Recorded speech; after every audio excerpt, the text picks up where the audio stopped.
अकबर और बीरबल के रोचक किस्से में आज हम आपके लिए लाए हैं घड़े में बुद्धि।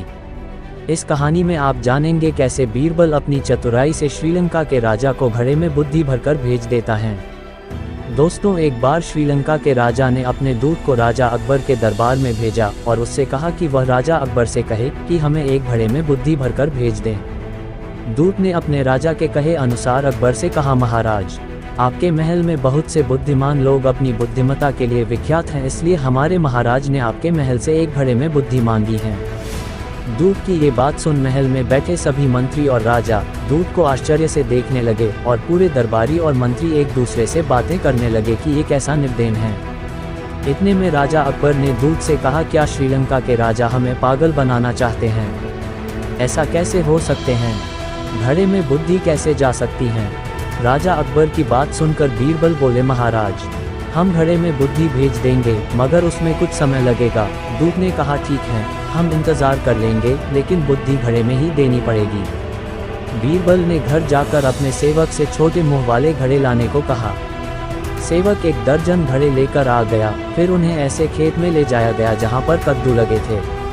बीरबल भी उस खेत में पहुंच गए और छोटे छोटे कद्दू ढूंढकर उन्हें घड़े के अंदर डाल दिया और खेत के किसान को आदेश दिया कि इन घड़ों को जब तक न छेड़ा जाए जब तक कि वो खुद आदेश ना दे दें।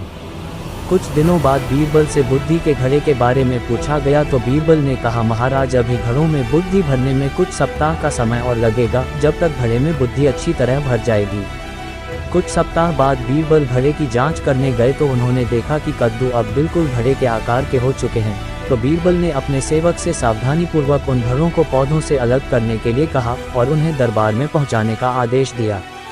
बीरबल के कहने पर श्रीलंका के दूत को दरबार में बुलाया गया। बीरबल ने उसमें से एक घड़ा उठाकर दूत को दे दिया। घड़ा कपड़े से ढका हुआ था।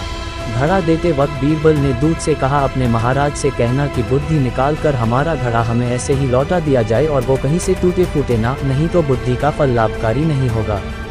ये बात सुनकर दूत ने बड़ी जल्दी घड़े के अंदर देखा और पीछे हट गया। बीरबल ने अपनी बात को पूरी करते हुए कहा, अपने महाराज से ये भी कहना कि हमारे पास ऐसे और भी घड़े हैं, अगर उन्हें ज़रूरत हो तो शीघ्र ही मंगा लें, नहीं तो क्या पता कोई ज़रूरतमंद उन्हें मंगा लें।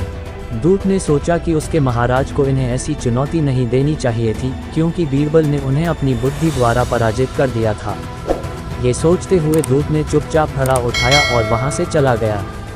दूत के जाने के बाद राजा अकबर ने भी बुद्धि के घड़े को देखने की इच्छा जताई तो बीरबल ने उन्हें वो घड़ा दिखाया।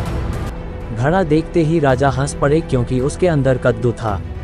राजा अकबर ने कहा, बीरबल, तुमने श्रीलंका के राजा को सच में ऐसी बुद्धि भेजी है जिसे वो जिंदगी भर नहीं भूल पाएंगे। तो दोस्तों, कैसी लगी यह कहानी? तो वीडियो को लाइक कर दीजिए, सब्सक्राइब कर दीजिए और बेल आइकन को दबा दीजिए ताकि मेरी आने वाली वीडियो का नोटिफिकेशन आपको सबसे पहले मिल सके। धन्यवाद।